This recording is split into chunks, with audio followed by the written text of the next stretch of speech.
Hello, my fellow webheads. It is me, your friendly neighborhood Jerry Rasco, and I am here today with you to do a special live stream version of my amazing Spider-Man retrospective video series. Um, I don't do as many live streams probably as I would like to, and so I had the opportunity today to be here and at home, and I thought, why not give it a shot? And and do a live stream version. So thought it would be fun.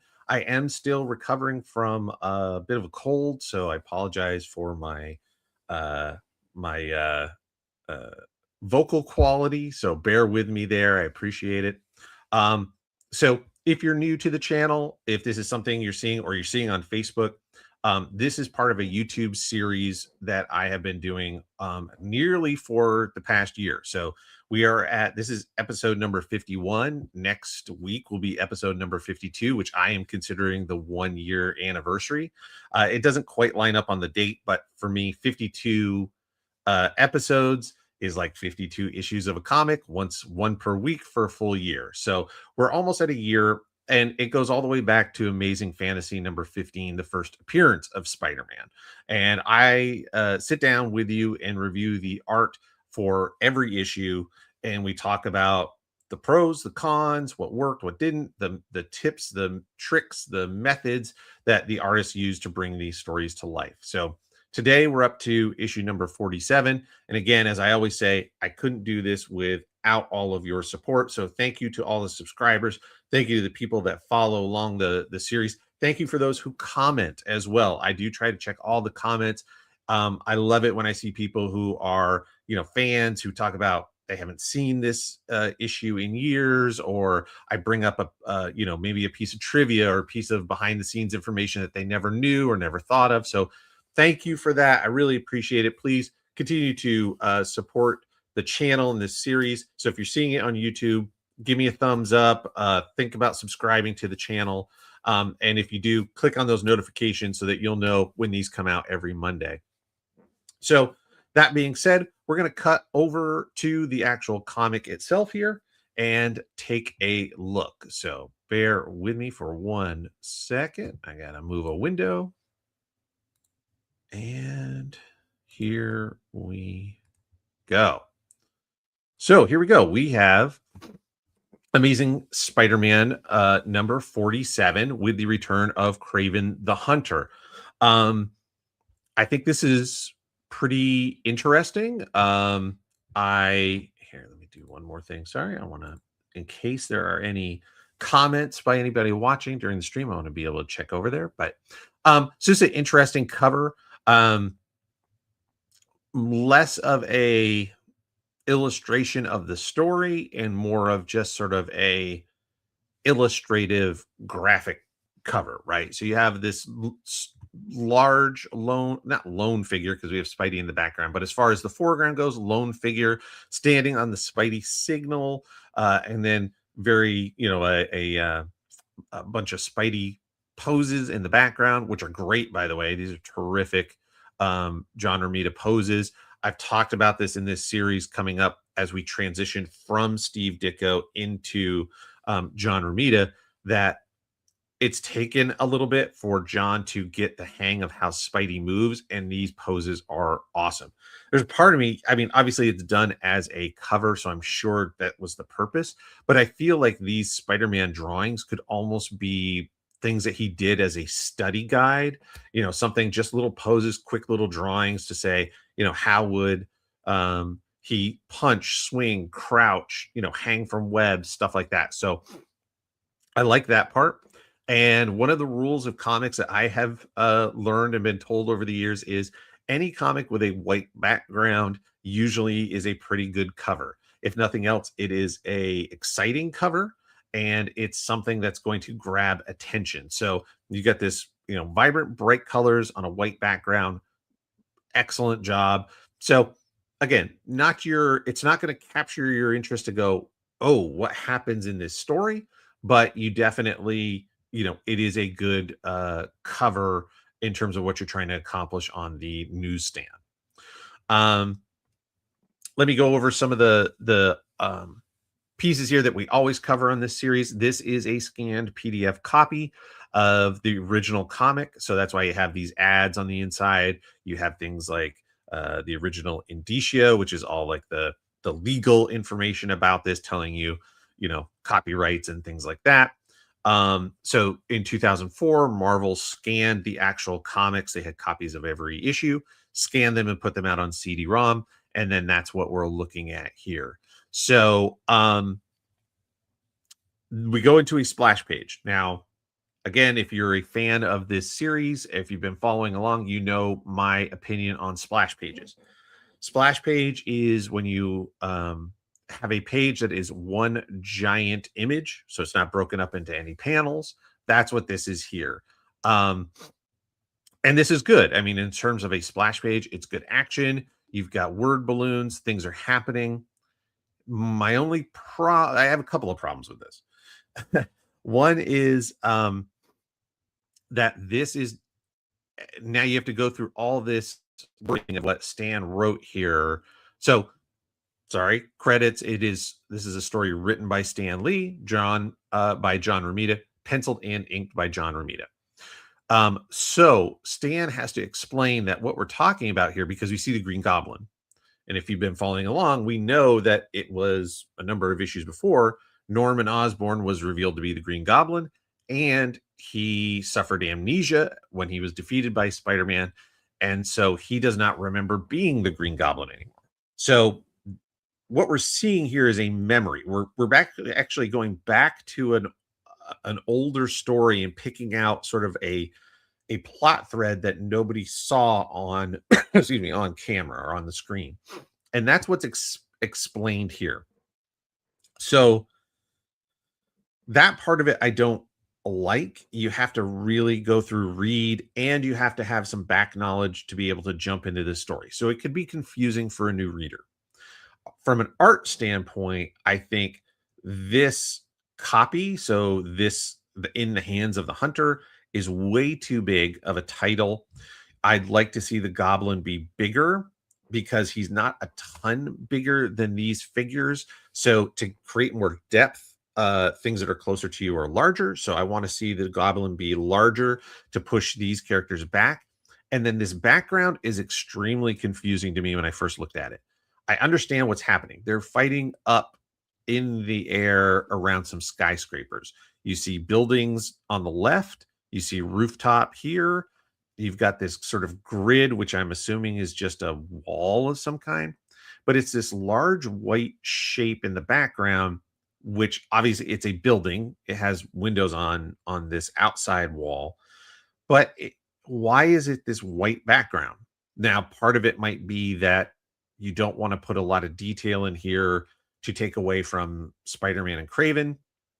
But this large white featureless block doesn't make sense. And here's the other part. This line here, I hope you can see my mouse, but between, I'm using my hand to go, it's over here, it's over here.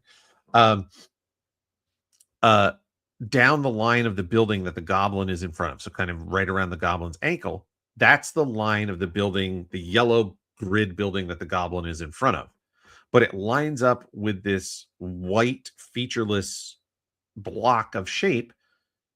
And so it looks like they are lined up perfectly. It is what you would call a tangent. We've talked about this in this series before. It's when two parallel lines of an object or two objects line up exactly on a page, and it flattens it out. You can't tell what's supposed to be in front of the other.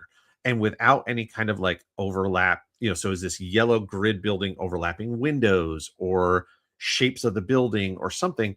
It's just really odd. It doesn't help anything. It doesn't help in the visual storytelling. It doesn't help with perspective or depth. So it's not great. I'd rather not even include it. I'd rather have a shorter building in the background and more whatever harbor, more of New York out behind them than this one building that doesn't make sense and confuses us visually. So that part I did not care for. So as you get into the story, you can tell by the panel borders, it is this bubble kind of shape like a cloud, like it's a memory, which is in fact what it is. So when Craven the Hunter was, I guess, first fighting Spider-Man, I don't believe it tells us exactly what issue this goes back to. Um, but supposedly the Goblin had offered him $20,000 if he could beat Spider-Man.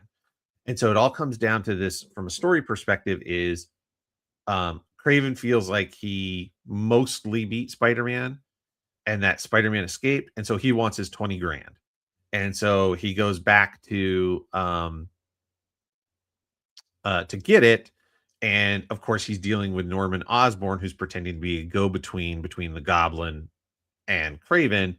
And but Craven's going to go get the money from Norman Osborn when Spidey arrives, defeats him, and he gets arrested.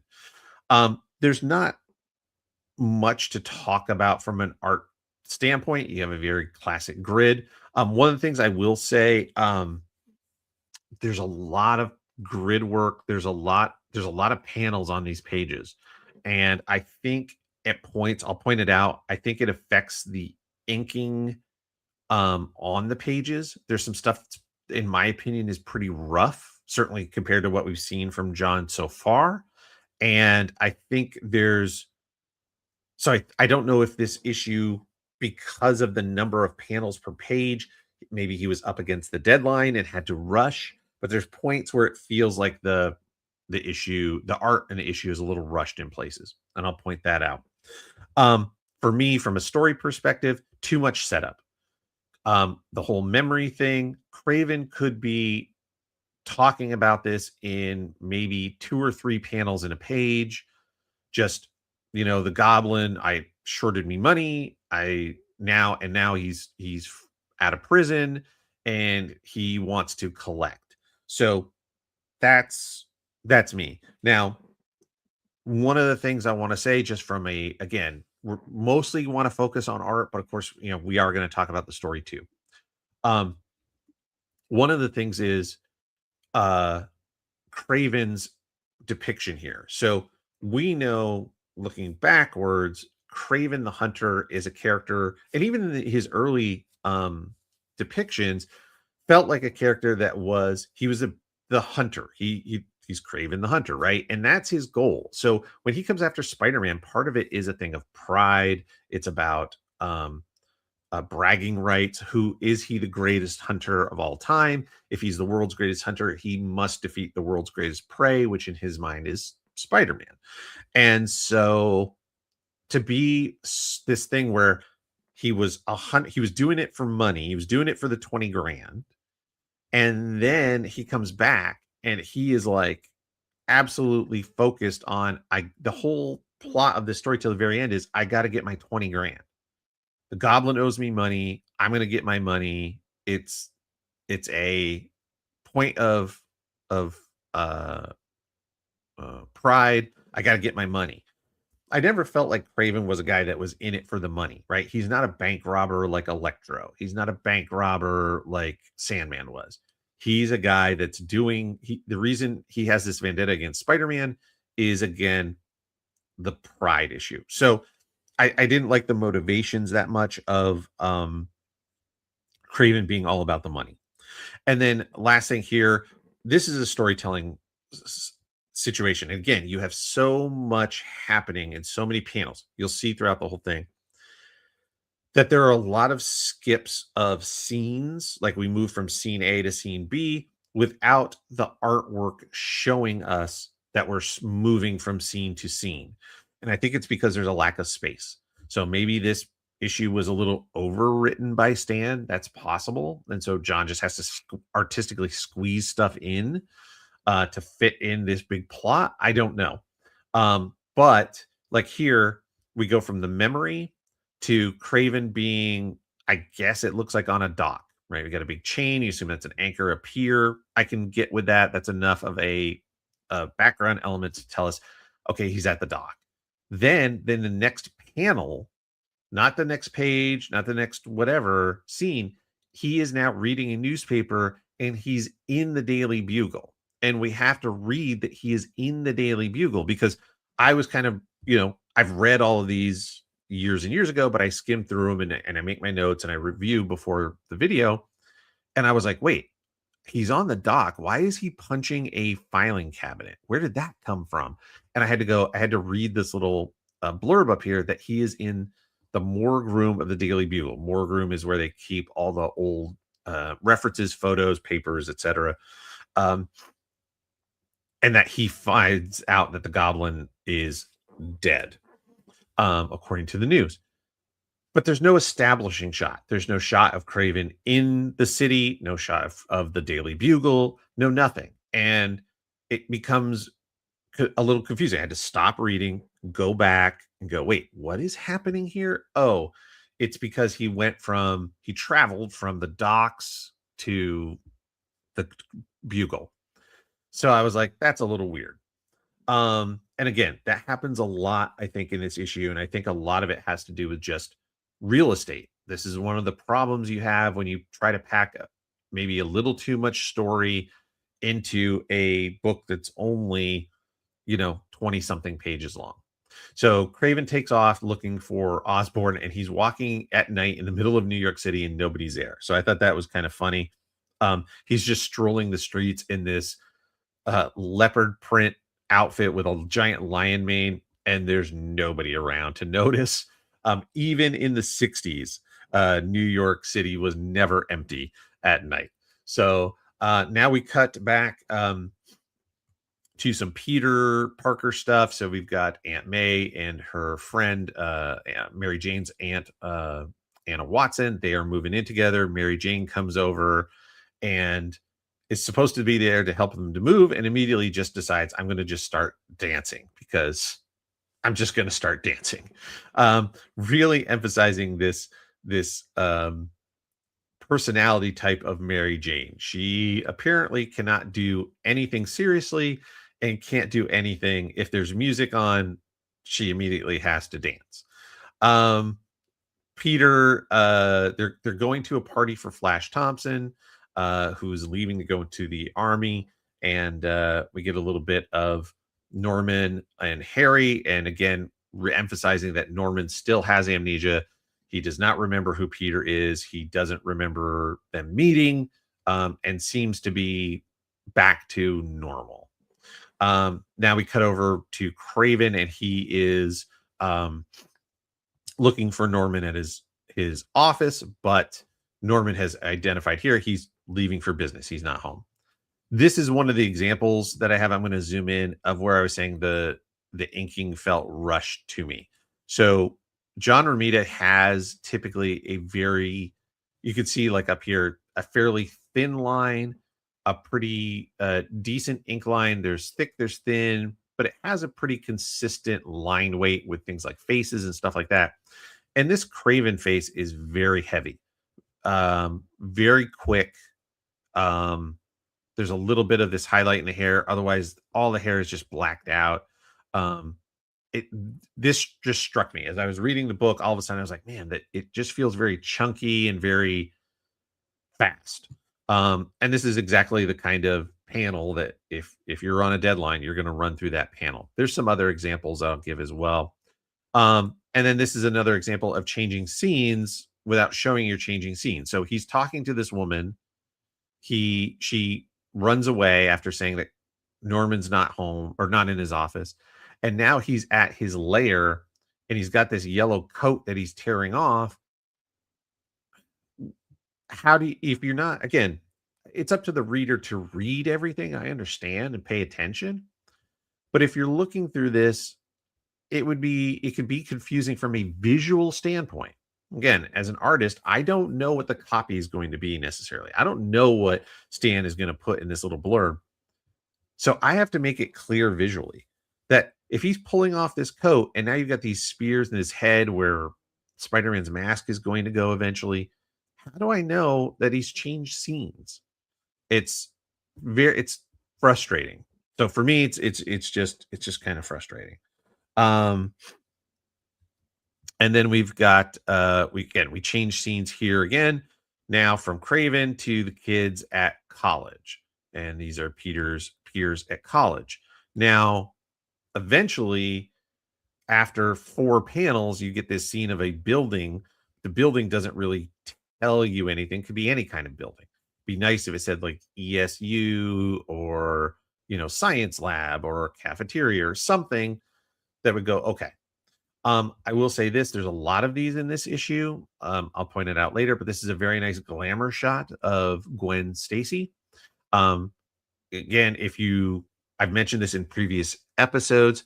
John Romita, his beginning of his career was done in romance comics, and you can tell this is the kind of thing that would fit right in there in terms of this beautiful girl, a little bit of an upshot, the heavy lidded eyes, the hair partially obscuring the face, like very modelly illustration stuff. Um, we change scenes again. Um, and then again, I just question some of the choices. So like again, if you're going fast, sometimes you need to make choices. And it's a lot easier to draw a little Spider-Man with a little bit of detail and a couple little indications of buildings to get through a fast panel on a very busy page. From my own perspective, and every artist would be different. So, they could tell you their own thing. For me, it takes me longer to draw a page like this, even though it's tons of little heads. You have to plan it all out. There's a lot more detail. Where are you drawing these little details of the background, versus maybe a big splash page or a big image like this on the next page of Kraven. This panel would take me less time, even though the figure is bigger, than a whole bunch of little panels. That's just me. So for me, if you're drawing Spider-Man swinging away, he's heading over to the Daily Bugle. Why would you show his back? You can draw anyway. He's swinging. So why not turn him around, have him in a very cool dynamic swing pose coming at the camera so that we get a great shot of Spidey? I don't understand the choice. It doesn't make sense to me. Other than this is a little faster. You're not drawing as much of the webbing, not as much of the city behind him. So it's just faster. Maybe, I don't know. Good shot of Kraven leaping over the fence. Very nice stuff there. It's a good twisting of the body. John Romita is phenomenal at that, at really putting these figures in twisted poses that show energy. So very, very nice move there. He breaks into Norman's house. These are a couple of more examples of stuff where I'm like, I don't care for what John is doing here. I think sometimes, and again, it happens later. I'll point it out every time. He relies on these sort of like energy explosions, if you will, when there is action, motion lines, and energy blast. He's breaking in the door. If I draw a big blast here, I don't have to draw the detail and all the little bits and pieces of the door breaking. I draw it once over here, but I don't have to draw it twice. I don't have to draw what this wall is. It's just a solid wall. So I feel like sometimes it's a crutch maybe to get out of drawing stuff like this here. Kraven, finds out Norman is really not home, and he kind of rages out. He rips up the banister on the stairs and kicks over a table. I don't want to have to draw these round stairs in perspective. It's a little different. So I'll just put this energy explosion around him. And there you go. I understand the concept. It shows action and it shows energy, but sometimes it's too much. You could have just the pieces of things flying away. Like I said, this door smashing through. I don't need to block out everything with all these lines. So again, for me, something that I'm not super happy with, especially in this particular issue, when there's so many panels per page, the panels are small, and I'm going to fill it up with all these little lines. They should be used, I think, a little more selectively. This is a nice shot here to indicate. So Peter and Harry are driving to pick up the girls to go to this party. And this is a really nice down shot you could have done it in a million ways of, showing them, um, perpendicular in the car. You could have shown them through the windshield, whatever. But looking down, because it's a convertible with the stoplight here, is a nice touch. Now you've got Mary Jane and Gwen in this pose, the coat slightly off her shoulder, the hips. Like, this is just a straight up, I said, how did I put it? Gwen's pose. To be kind, I'm going to call it a fashion model pose. It looks like the kind of, fashion illustration that you would have seen, before. Well, I mean, that's what it looks like to me. It looks like somebody is doing a fashion illustration. I'm going to design an outfit and draw it, and that's what it looks like. Um, let's see here.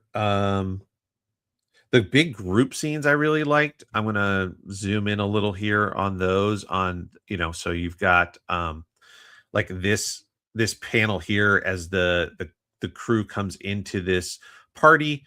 You have really nice depth. You have stuff and people in the foreground, and the coloring has done a nice job to set those levels. So use this nice tealish color for the foreground. Now you've got people in the background. The sizes are good. The overlapping is good. Then you get to silhouettes in the back. Very, very nice way to draw crowd scenes there. Same here. You've got the figures going back into the background. It feels full. It feels like there's a lot of people as Peter and Mary Jane are dancing. Same thing here. You've got this nice Gwen, Harry, and Flash in the foreground, very, very large. And then going back into the background, we see more people. So really, really nice crowd scenes. Crowd scenes can be a real struggle, just because you know who your main characters are. You know who Peter, MJ, Flash, Gwen, Harry. You know what they look like. They're individual characters. They've been designed. Now you have to come up with 1, 2, 3, 4, 5, 6. 7, 8, different background people that you have spent no time or thought on. So sometimes it can be a little daunting. And then we cut over to Gwen in this dancing montage. So there's definitely, as we've been going through the last few issues from a story perspective, there has been more tension since Mary Jane has been introduced. When we first saw Gwen Stacy, she was a science student who was possibly equal to Peter in his intelligence. Since Mary Jane has come on the scene, Gwen has been doing more of trying to be sort of like Mary Jane. And this is, I guess, to create this triangle. Who is Peter really attracted to? Is it Mary Jane, who he has admitted like she's not real deep? But then on the other hand, Gwen is trying to emulate that. For me, I would have liked to see less of that, but I understand the story. And again, these 2 pages could be 100% out of again, one of these early romance books that John drew called Young Romance. Like, it's 100% out of those stories. And then here we have Kraven punching through the wall. By the Mary Jane's dirty look at Gwen trying to upstage her is priceless. That is some excuse me. That is some really nice storytelling with the character's face. Like Mary Jane, every time we've seen her, she's always smiling, always happy, always go lucky. And this might be the first time we've seen her unhappy. So great stuff there. Kraven breaking the wall. I like the fact that you use 2/3 of the page. Like, this is the biggest image we've seen in the book so far. It was just real quick skim. Every page is 6, 5, 7, 9, 8 panels. It's so much going on. And now we see some big action. So that's great. But again, he's punching through a wall. There's the littlest amount of rubble. And again, all of these explosion action lines, whatever. You can barely tell that he punched through a wall. I would have liked to maybe have seen the wall breaking down, see these pieces flying. Um, you could still have some of this energy, but a little less. But the more of this you have, which is can be done pretty fast with a brush and a ruler, is a lot easier than drawing a wall being broken apart. A real nice twist here. Again, I mentioned earlier, John Romita does an amazing job of twisting the figure, showing that weight and that power. And you have the contrast of the power of and the weight of Craven, and this sort of limp weightlessness of Harry Osborn as he grabs him. Um, so that's really, really good there. I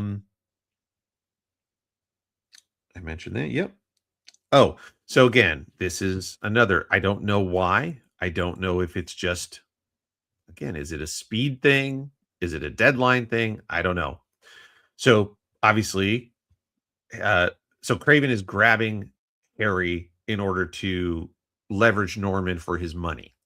So now he's become a kidnapper for money. Spidey intervenes and wants to taunt him to get, obviously, to put Harry down, which he does. So Craven leaps up and punches, and there's this sound effect. But what is he punching? So Spidey is here. There's a big open space, right? This is a construction site. There's big girders. Spidey's on the girder.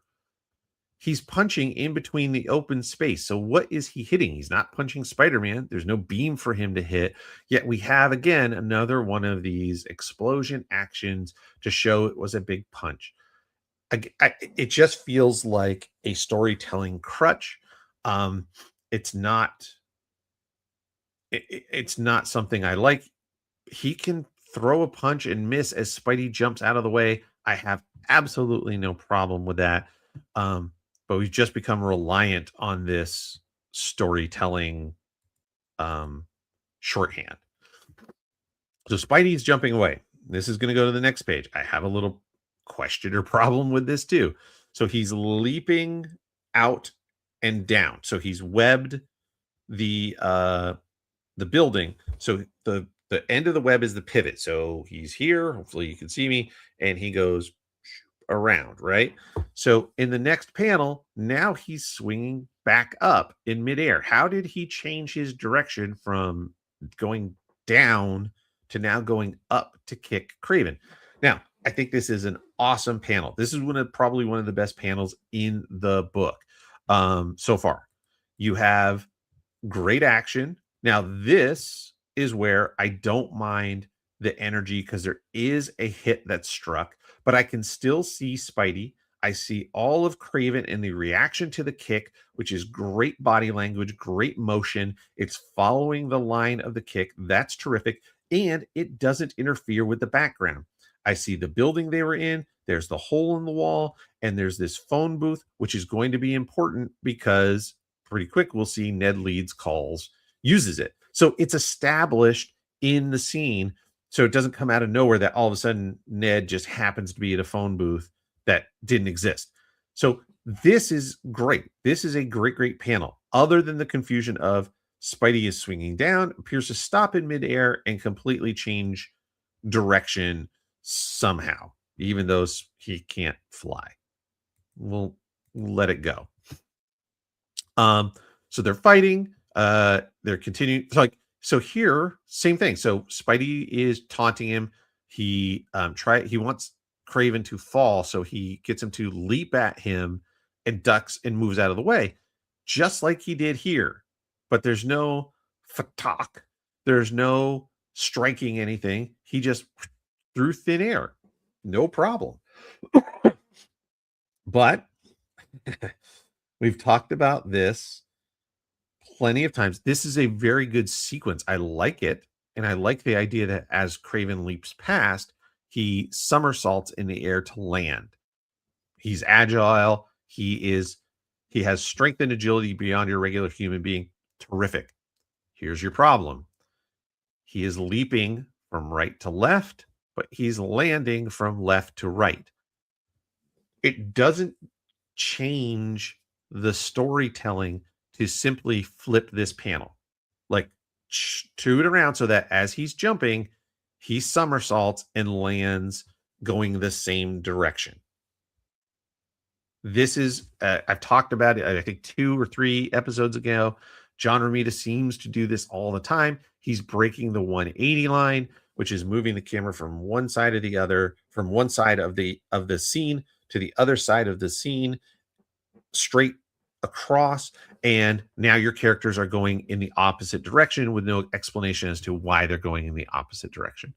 So all you do is you flip this panel, have him come in from the right to the left, and it works fine. There's no change.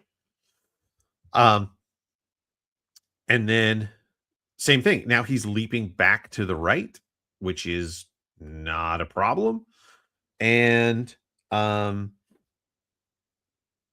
vertical, oh yeah.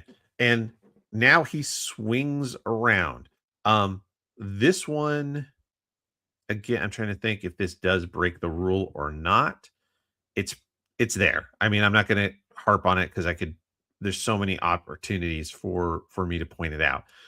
We understand what's happening. Kraven is coming up, swinging the beam, kicking Spidey as Spidey falls. So this one is not really breaking the rule. I think it's still pretty close, but as he falls, he grabs onto the costume and swings away. The note that I made here is these are really nice use of the vertical panel. So when you have action, and John is doing a great job of this. So here you have this horizontal leap. We use a wide horizontal panel across the whole page. Spidey is swinging up and kicking, and everything is flying up. We use a nice large vertical panel. Same here. Vertical panels for vertical action, horizontal, wide horizontal for horizontal action. That's a great use. Too many people will try to squeeze in something like this into a horizontal panel, or even just a smaller square panel. If you have big action, use big space. It's worth it. Let's see here. Angle up and show. Yep, and show the height. Yep. What horizontal? Yeah, same here. Horizontal for horizontal action. Great. Let's Kraven lands. Spidey takes a big swing, big punch. Excellent stuff. Pow. Great punch there. Really, really good work. And then Kraven responds with a zap, and uses this new weapon, which is like a nerve ray, basically, right? So it's not gonna knock Spidey unconscious, but it's gonna make his body go limp. So great action, great use of the horizontal. Very, very good stuff there. So Kraven gets the upper hand. Kraven in panels 2 and 3 are really nice. Yeah. So as he's again crouched, twisting the strike, the energy of the strike, very simple. I like that. That's good. The way he crouches here, you feel the weight and twist of the body as he sees Norman Osborn arrive on scene. This is just good body language for a character that is based on, having the physical attributes to defeat, jungle animals, wild animals. He should move that way, more hunched, more crouched, more animalistic. So that's a really, really nice use of the body language that's specific to the character. Very good stuff. So he finds out that Norman has no idea what's going on. He doesn't remember anything. As far as Norman's concerned, he doesn't remember having any connection to the Green Goblin. And so Kraven is like, all right. I guess I'm not going to get my money. The Goblin's really dead. And, but I beat Spider-Man. Now, Spider-Man is here getting up, which I think is really funny, but this is a great panel. I like Spidey in the foreground. There's a really nice thick ink contour line to push Spidey forward. That's really a good inking job there. And to do the silhouette of Kraven in the background, nice use of the silhouette. And then when we flip as Kraven's running away, again, nice use of the silhouette of Spidey and Norman behind. So that stuff is really good. These are a couple really nice panels. I enjoy them quite a bit. I think those are for very grid-like work with some limited space you're working with. Those are all really nice storytelling pieces. Spidey saves Norman, and Pete shows up, says goodbye to Flash, kind of buries the hatchet a little bit as Flash is heading off to the army. And now he, of course, we have that last little bit of sad Peter. He's sad because he knows that Flash was his number one Spider-Man fan. And boy, what if, I couldn't just tell him that I'm Spider-Man. So it's like, and I guess he's worried that Flash is, could he might not come back. He's heading into the army at this time. He's heading, I believe, over to Vietnam. And so obviously he's worried about that. So sad Peter is the crux of the ending for every issue. And that's it. And that is the issue itself. So let's come back here and wrap things up. And we're going to give you my final thoughts here. So not my favorite issue. If you've seen some of the other ones, I've certainly spoken more highly of other issues that I thought really did a good job for a number of things. I think, like I said, there's times when it felt like the drawing was rushed. Maybe the inking was a little rushed as well. I think there was a lack of things like establishing shots, which is a basic storytelling technique. As you move from, if I'm here in my office and then the next time you see me, I'm out on the street, I need to kind of establish where I am. I think that didn't happen. There's questions about as I call it, the choreography, the fight choreography, or the choreography continuity. Spidey swinging down and then suddenly swinging up through the air. People jumping this way but landing this way. So I don't know. Again, was it a deadline issue? There's a lot happening, dialogue wise, people talking. There's so much packed into this issue that maybe that affected it. I don't know. But that's just my 2 cents on it.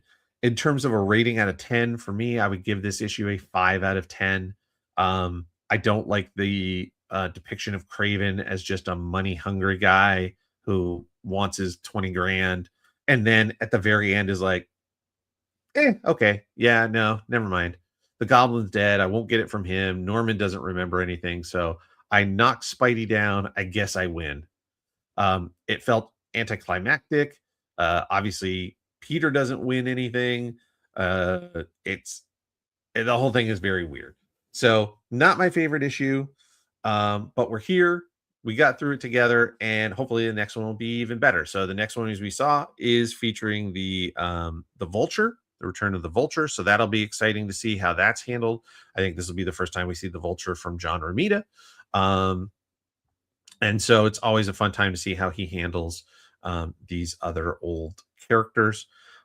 So we'll wrap it up by saying thank you to everybody who checked this out either live or watch it later as a repeat. Thank you so much for this, checking out this fun experiment of a live stream. It's a little different. It feels like working without a safety net compared to being able to edit stuff. That certainly helps a little bit. But it was fun. I had a good time doing it, and I hope you enjoyed it too. Don't forget to subscribe to the YouTube channel. Click the thumbs up. That helps me out a ton. And check out click the notifications so that you know when every new video comes out, whether it's a live stream like this or the regularly scheduled edited episodes. So thank you all so much. I appreciate it. And we'll see you next week with more Spider-Man. Thanks.